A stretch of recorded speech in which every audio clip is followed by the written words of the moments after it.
Morning my dear students. आज हम 9th class की इंग्लिश की वर्कशीट नंबर 30 करने जा रहे हैं। आज की डेट है 12 सितंबर 2020 और आज का जो हमारा टॉपिक है वर्कशीट का वो है मॉडल्स। आज से पहले जो लास्ट हमारी वर्कशीट थी मॉडल्स की, उसमें हमने मॉडल्स ऑफ प्रोबेबिलिटी पढ़ा था, जिसमें हमने पॉसिबिलिटी, इम्पॉसिबिलिटी एंड सर्टेनिटी के बारे में बात की थी। आज हम बात करेंगे मॉडल्स ऑफ परमिशन के बारे में। ऐसे मॉडल्स के बारे में पढ़ेंगे जिसमें हमें परमिशन जिनकी हेल्प से हम परमिशन लेते हैं, जैसे कैन, कुड, मे। ठीक है, these are the words, these are the modals used in the sentences for asking permission.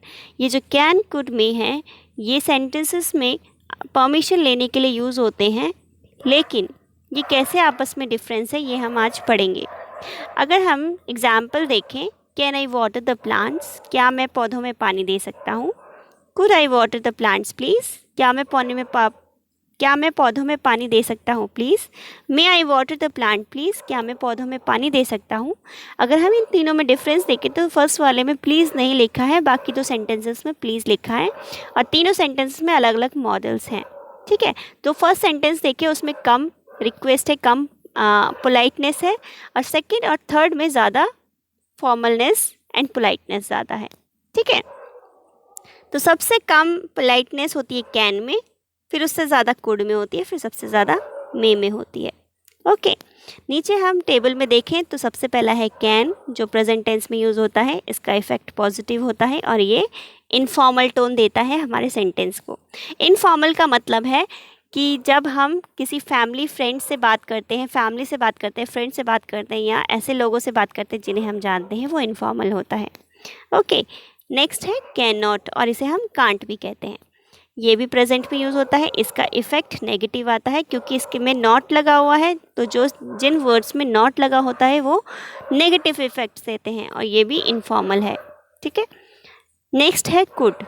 Could जो है वो पास्ट टेंस है और ये पॉजिटिव इफेक्ट देता है, लेकिन ये पोलाइट और फॉर्मल है। अब हम फॉर्मल की बात करें तो फॉर्मल ऐसा कम्युनिकेशन होता है जिसमें सीरियस बातें होती हैं। ठीक है, ऐसे लोगों के साथ बातें होती हैं जिन्हें हम नहीं जानते, तो पोलाइटनेस एंड फॉर्मल कुड में ज़्यादा होती है। कुड नॉट देखें तो ये नेगेटिव है क्योंकि इसमें नॉट लगा हुआ है और ये भी पास्ट टेंस का है और ये भी पोलाइट एंड फॉर्मल है।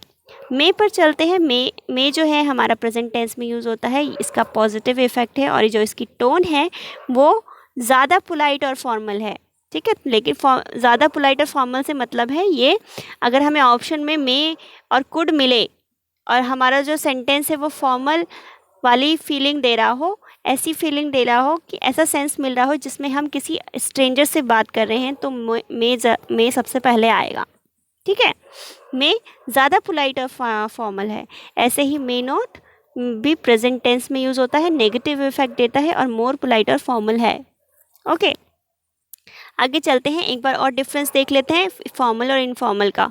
इनफॉर्मल तब होता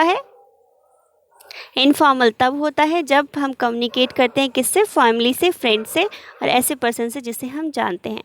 फॉर्मल तब होता है ऐसी सिचुएशन जो सीरियस होती है, गंभीर होती है, जिसमें हम हंसी मजाक नहीं कर पाते और उसमें ऐसे लोग इन्वॉल्व होते हैं जिसे हम नहीं जानते हैं, वो फॉर्मल होता है। ठीक है, फॉर्मल में और इनफॉर्मल में एक डिफरेंस और है। इनफॉर्मल में हम शॉर्ट फॉर्म यूज़ करते हैं, जैसे कैन, कांट, कुडंट। ठीक है, कैन नॉट नहीं लिखते हैं, कांट लिखते हैं, कुड नॉट नहीं लिखते हैं, कुडंट लिखते हैं, लेकिन हम फॉर्मल में कोई भी कॉन्ट्रैक्शन यूज़ नहीं करते हैं। ओके, आगे चलते हैं। आगे एग्जाम्पल्स हैं हमारे।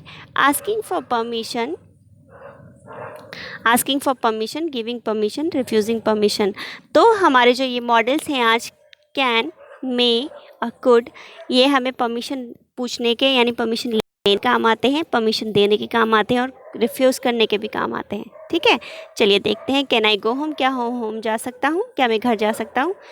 परमिशन मिलती है तो येस यू कैन, हाँ तुम जा सकते हो। परमिशन नहीं मिलती है तो no you can't. Could I ask you a question please, क्या मैं आपसे एक क्वेश्चन प्लीज पूछ सकता हूँ। प्लीज़ लग गया तो फॉर्मल है, तो वो कहता है येस प्लीज़, तो आंसर भी ज़्यादा फॉर्मल मिला है। नो यू कांट लेटर, नहीं तुम नहीं जा सकते। May the children buy a new book, क्या बच्चों को नई किताबें खरीदनी चाहिए। Yes they may buy a book, permission मिलती है कि यस कि हाँ उन्हें बुक खरीदनी चाहिए। No they may not buy a book, नहीं उन्हें बुक नहीं खरीदनी चाहिए। Okay, read the following sentence and select the right option. आपको सेंटेंस रीड करने हैं और सही ऑप्शन, राइट ऑप्शन चुन के फिल इन द ब्लैंक्स में भरना है। फर्स्ट देखिए, mother dash I go to play. अब यहाँ पर आप मदर से, माँ से क्या कर रहे हैं, परमिशन मांग रहे हैं खेलने जाने की। तो मे आएगा क्या कुड आएगा? तो मे आना चाहिए, क्योंकि मे में ज़्यादा पोलाइटनेस है, आप माँ से ज़्यादा पोलाइटनेस से बात करेंगे। ठीक है, तो mother may I go to play. Next है, Nidhi dash you pass the glass of water please. अब यहाँ पे क्या लग गया है, प्लीज़ लग गया है। तो कुड और कैन में से जिसमें सबसे ज़्यादा पोलाइटनेस है वो हम यूज़ करेंगे यहाँ पर। पोलाइटनेस और फॉर्मलनेस क्या है, किस में है, कुड में है। तो यहाँ पर क्या आएगा, सेकंड में कुड। ठीक है, could you pass the glass of water please. Third में, you dash go to the park wearing a party dress. तो ऑप्शन क्या है, कुड नॉट और कैन नॉट है, यानी तुम ऐसी ड्रेस पहन के पार्क में नहीं जा सकती। किससे कह सकते हैं हम ऐसा, किसी जानने वाले से कह सकते हैं। तो यहाँ पर आएगा कैन नॉट। ठीक है, नेक्स्ट है, Mrs Beena dash go to her office during lockdown.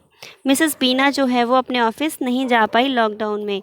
तो कांट आएगा, कुडंट आएगा, क्योंकि मिसेस बीना लिखा हुआ है वो आपसे शायद ज़्यादा हायर डेजिग्नेशन में है, तो कुड नॉट आएगा। और यहाँ पर ये जो बात है ये सीरियस बात कही जा रही है। ठीक है, तो यहाँ पर कुडंट। नेक्स्ट फिफ्थ है, dash I ask what your name is. अब आप ऐसे इंसान से उसका नाम पूछें जिसे आप नहीं जानते हैं, तो मे आएगा, क्योंकि ज़्यादा पोलाइटनेस आप शो करेंगे यहाँ पे। ठीक है, may I ask what your name is. Six में, dash you help me doing the worksheet. क्या तुम मेरी वर्कशीट करने में हेल्प करोगे। I am confuse about the question. क्योंकि आप किसी से वर्कशीट के बारे में पूछ रहे हैं तो आप उसे जानते होंगे, तो कैन और मे में से कैन यूज़ होगा, क्योंकि जिसे हम जानते हैं उनके लिए कैन लगाएंगे। Before the lockdown you dash travel anywhere you wanted to. Lockdown से पहले, ठीक है, तो तुम कहीं भी ट्रैवल कर सकते हो जहाँ तुम जाना चाहते हो। तो यहाँ पर क्या आएगा, क्योंकि हम जानते हैं जिससे हम बात कर रहे हैं, तो उसके लिए कैन आएगा, यू कैन ट्रैवल। ठीक है, नेक्स्ट है, hello dash I talk to Miss doctor Divya please. तो यहाँ पे प्लीज़ लिखा है, ज़्यादा पोलाइटनेस आ रही है, तो मे आएगा। ठीक है, नाइन्थ में, dash I speak to Mukesh please. क्या मैं मुकेश से बात कर सकता हूँ, प्लीज़ आया है तो मे आएगा। नेक्स्ट में, this announcement is for all passengers. तो जो ये सेंटेंस है ये प्लेन का है, जो अनाउंसमेंट होती है वहाँ पे सारे पैसेंजर्स के लिए। ठीक है, तो कैसी होगी, फॉर्मल होगी, इनफॉर्मल होगी। ऑब्वियसली फॉर्मल होगी, और फॉर्मल के लिए कैन और मे में से मे यूज़ होगा, क्योंकि मे में ज़्यादा पोलाइटनेस और फॉर्मलनेस है। तो यहाँ पर आपकी वर्कशीट ख़त्म होती है। आई होप आपको समझ में आया होगा। Thanks for watching.